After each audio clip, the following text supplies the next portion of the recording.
Conversations are a skill that you can learn. Being able to have conversations is so important because it will open many opportunities for you to make friends, have a relationship, network with people, pass a job interview, negotiate with someone, have a voice to share your thoughts and concerns, are all done by conversations. And if you don't know how to have a conversation, you can easily be walked over by people who do.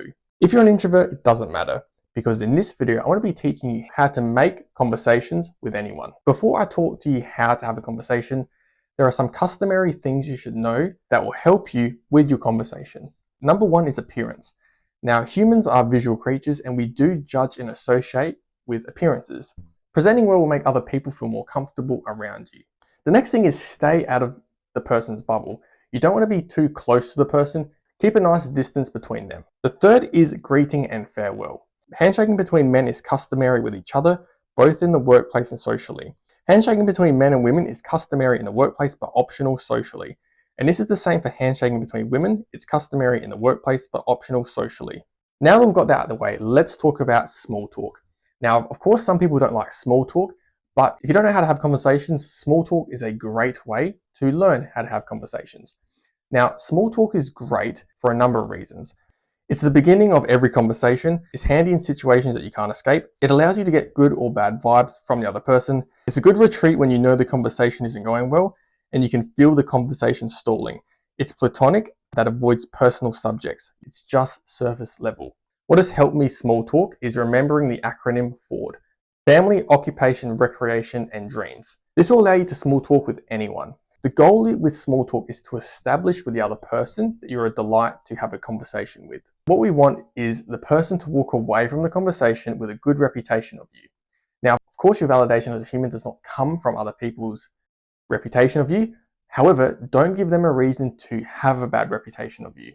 Now, you could literally walk up to anyone and introduce yourself. It's best to find common ground with someone, and this will allow you to naturally have a conversation. Also, it depends on the setting, right? If you're in a social event, much more easier to have a conversation as opposed to someone on the street. You're at a wedding reception, and just say you're standing next to someone, how do you introduce yourself? Well, firstly, you'd find some common ground. So you'd ask, how do you know the bride and groom? And they might answer that, they might ask you, and now you respond and you introduce yourself. Now, whether you want to use both your first and last name is completely up to you, or you can just use your first name. I would just use my first name.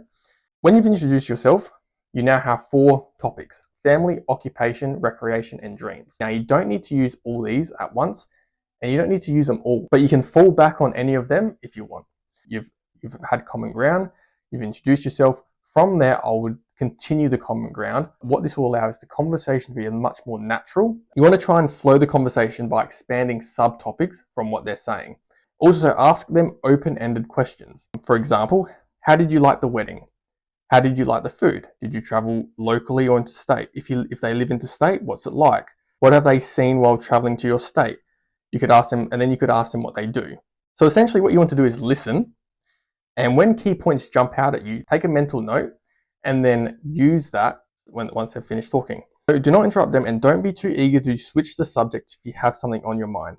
So if you do make a mental note, don't be too eager to say that, right? Just let them finish talking, because the person might want to ask you questions and follow up on the answers. Listen and allow the conversation to flow, and then when the conversation pauses, then say what was on your mind. Also, allow the conversation to pause and allow the other person to say what they want. Don't control the conversation. Let them talk. That's what you want to do with small talk.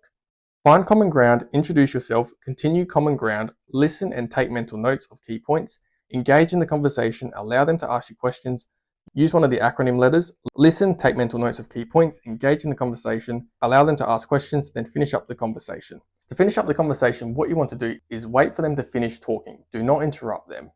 When they finish, what you can say is, okay, well, unfortunately, well, it was wonderful to meet you. I'm going to go get a drink. I'm going to go meet some more people. It was a pleasure to meet you, and I hope you enjoy the rest of your night. End with a handshake and walk off. It's best to be honest, say what you're going to do, and leave. You don't need to justify it or anything. And that is how you make a conversation. Make sure you have eye contact, especially when you're listening. If you are talking, you can glance away, but you should come back to eye contact. This is going to take some practice, but there's no reason why you can't have good conversations but make sure you practice this, and with time, you'll be able to have conversations.